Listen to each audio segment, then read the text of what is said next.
E aí, Cinéfilos, tudo bem com vocês? Carolzinha na área para mais um vídeo aqui no canal. Umas semanas atrás eu lancei um vídeo falando sobre o Planeta dos Macacos dos anos 60, fazendo uma análise do porquê essa saga é tão icônica até os dias de hoje. Só que hoje eu quero falar sobre os filmes mais recentes do Planeta dos Macacos. E por recente eu me refiro aos filmes depois dos anos 2000. Esse ano estreia Kingdom of the Planet of the Apes, ou Planeta dos Macacos, O Reinado. E assim, eu já tô fazendo um esquenta sobre essa franquia pra até esse filme, falta muito pouco pra esse filme ser lançado. E esse filme vai ser o quarto filme do reboot. E honestamente, eu não sei o que esperar dele, porque na minha opinião, o reboot finalizou tão bem com o Planeta dos Macacos, A Guerra, que eu sinceramente não sei o que esperar desse novo início, né? Não sei se eles vão dar mais continuidade, se vai ser um filme único, enfim. Mas depois, quando esse filme lançar, a gente conversa mais sobre ele. Antes de mais nada, eu já quero te convidar pra se inscrever aqui no canal, deixar o seu joinha se você gosta de Planeta dos Macacos, Star Wars, Monsterverse. Aqui é o lugar certo pra você. Se inscreve aqui no canal que você não vai se arrepender. Sejam bem-vindos ao Estrelas da Jornada.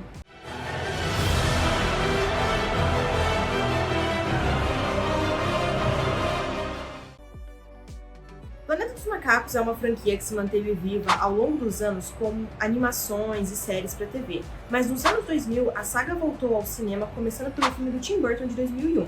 Honestamente, eu não tenho muito o que dizer sobre esse filme do Tim Burton, porque eu prefiro bem mais o reboot de 2011, mas vamos lá, vamos comentar rapidinho sobre esse filme. O Planeta dos Macacos do Tim Burton de 2001, não sei se as pessoas imaginam que é uma regravação do filme de 68. Na verdade, esse filme é uma releitura do livro La Planète des Singes, que foi o livro que originou o Planeta dos Macacos. A estrutura do filme é igual à do livro, só que com um jeitinho ali, com o olhar do Tim Burton. Honestamente, eu não acho que esse filme seja ruim, mas ele também não é bom. Eu acho que ele é um filme fraco, assim, considerando o potencial da franquia, né, todas as reflexões que a franquia sempre abordou em relação ao homem, a filosofia, a espécie, a natureza. Eu acho que esse é o filme mais fraco de todos do título Planeta dos Macacos. Muito porque ele não explora os próprios temas que ele vai abordando ao longo do filme. Então, apesar de ter ali um plot twist bem legal, né, algumas questões filosóficas e religiosas, é tudo meio superficial, não é muito aprofundado.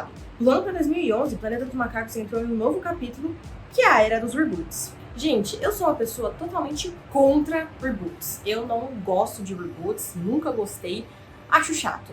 Mas tem alguns reboots que me fazem calar a boca. E Planeta dos Macacos é um deles. Eu agradeço todos os dias por esse reboot existir, porque essa trilogia é simplesmente maravilhosa. Eu acho que a trilogia de 2011 levou o Planeta dos Macacos para um outro patamar e, sinceramente, acho que se não fosse por ela, talvez eu não teria me interessado tanto por Planeta dos Macacos. Planeta dos Macacos, a origem, é possivelmente o longa mais comercial da franquia. A direção é de Rupert Wright, que apostou em uma condução segura e dinâmica para abordar o início da Revolução dos Macacos.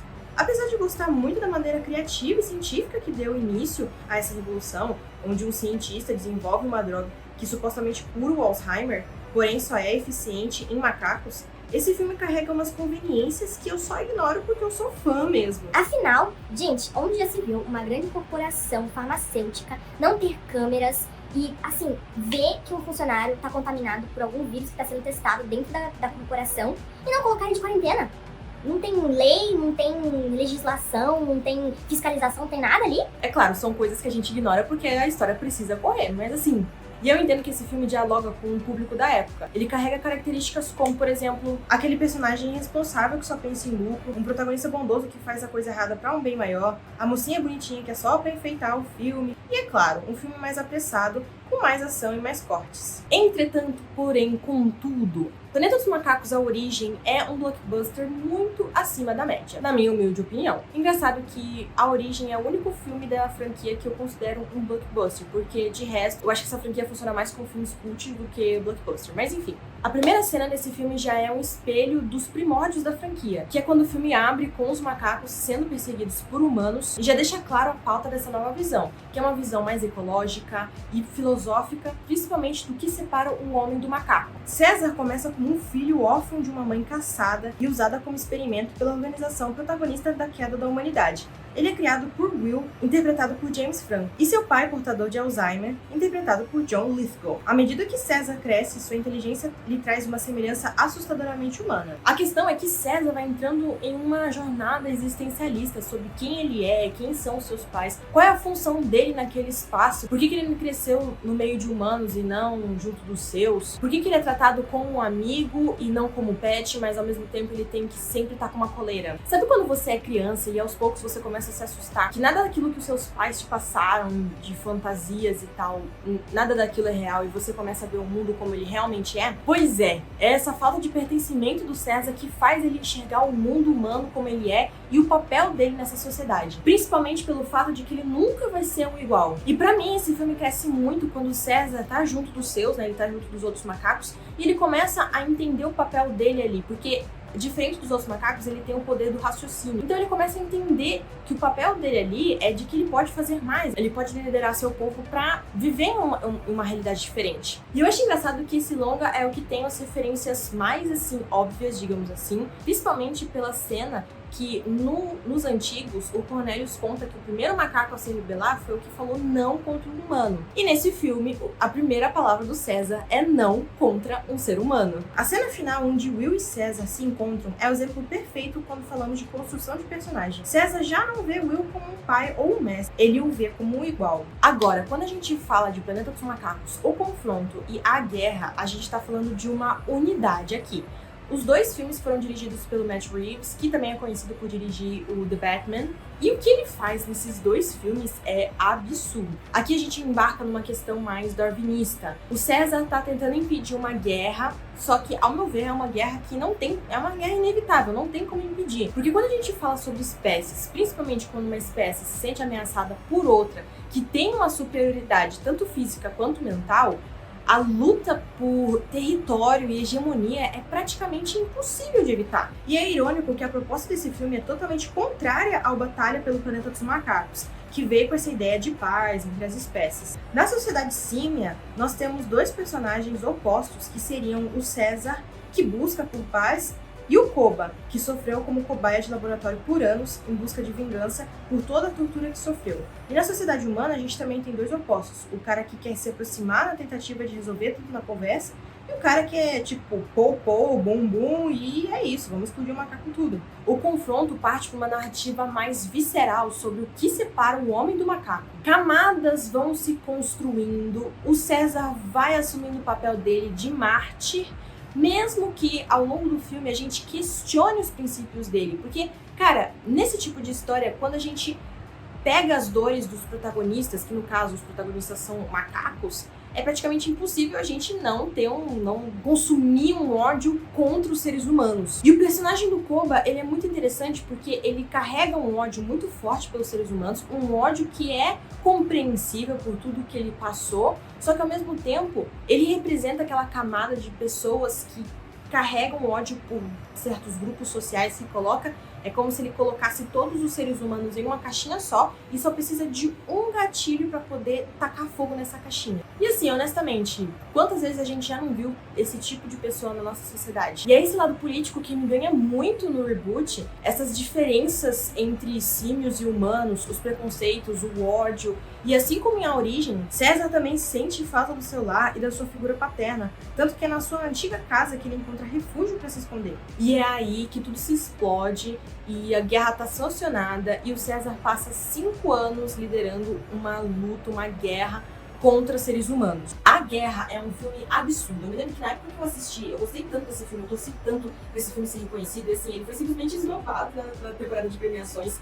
Eu achei absurdo o que eles fizeram com o CGI desse filme. Ele é muito realista. O Andy Serkis, assim, entregou tudo, como o César, né? E esse cara, tipo assim, ele atua com muito CGI.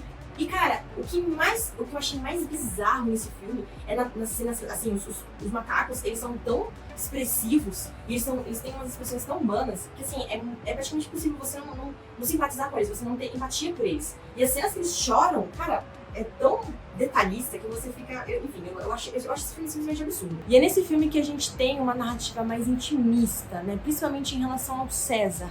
É o César se questionando quem ele é, o que diferencia ele do Koba e se eles realmente são tão diferentes como ele achava que eles eram. Ao mesmo tempo, a gente vê uma humanidade totalmente desesperada por sobrevivência, um desespero que é traduzido com violência extrema, e o recado tá dado. Se eu não posso ser a raça hegemônica, então ninguém vai ser. E é interessante porque mesmo que o título seja Planeta dos Macacos, acho que a gente estuda muito mais a humanidade, como ela é e como ela se comporta, do que de fato a gente retrata macaco. Porque é muito interessante que a visão símia da sociedade humana é de autodestruição. Eles veem os humanos se autodestruindo. E eu acho genial que no momento que os símios, né, eles estão escapando, uma cena específica do filme, eles estão escapando, começa uma batalha entre humanos, de humanos para humanos. Tipo assim, no meio do apocalipse, com, assim, metade da humanidade já morreu, acho que mais da metade da humanidade já morreu, o restante que sobrou tá regredindo, e assim, os humanos simplesmente decidem se combater no meio do apocalipse. Ou seja, ali é o filme dizendo que o maior inimigo do homem é o próprio homem. Quando eu digo que esse filme é absurdo, é porque ele é absurdo mesmo, porque além de tudo isso, a gente ainda tem a visão dos macacos que decidem se juntar aos humanos, assim, eles são os oprimidos que se juntam aos opressores na intenção de um dia se tornar igual a eles. Só que a verdade é inevitável. A submissão dos macacos jamais será mudada. E quando um desses personagens se dá conta do que tá acontecendo e do que vai acontecer com ele, é como se ele tivesse esse estalo de que está acontecendo uma situação que é muito maior do que ele. E é como se ele entendesse que existem questões que são maiores do que o eu. Numa guerra de espécies, o coletivo fala mais alto. Assim, marcham os símios em um êxodo para a Terra Prometida, com César à beira da morte, mas adiando ela até ver seu povo em segurança na Terra Nova. E assim termina a jornada de um mártir, um líder, um guerreiro que lutou até o fim pela liberdade dos seus iguais.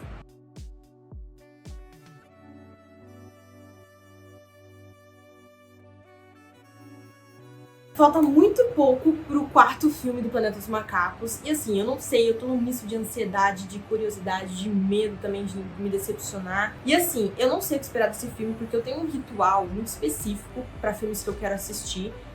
Que eu não assisto trailer, eu não comento, eu não vejo foto, não vejo sinopse, não vejo nada. Eu gosto de chegar no cinema e me impressionar com o que o filme me entregar. Eu só assisto trailer, assim, se for de coisa que eu sou muito fã, ou às vezes eu gosto de comentar aqui nas minhas redes sociais, tipo Star Wars, tá? Star Wars geralmente eu assisto o trailer das coisas.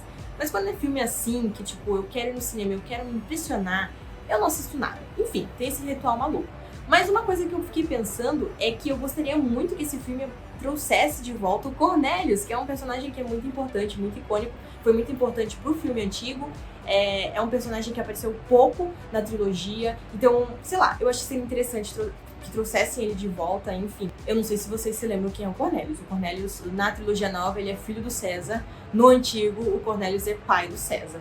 Eu espero que vocês tenham gostado desse vídeo. Se você gostou, já deixa o seu joinha, se inscreve aqui no canal para ver mais vídeos desse tipo de conteúdo. Se vocês gostam de Planeta dos Macacos, comentem aí qual é o seu filme favorito da franquia, o que vocês esperam pro futuro filme. E claro, se vocês quiserem ver mais vídeos sobre Planeta dos Macacos, se vocês tiverem dúvidas, ou sei lá, você tá aqui querendo conhecer mais sobre a franquia, me fala aí que tipo de vídeo você gostaria de ver aqui no canal sobre Planeta dos Macacos. É isso, galera. Até mais!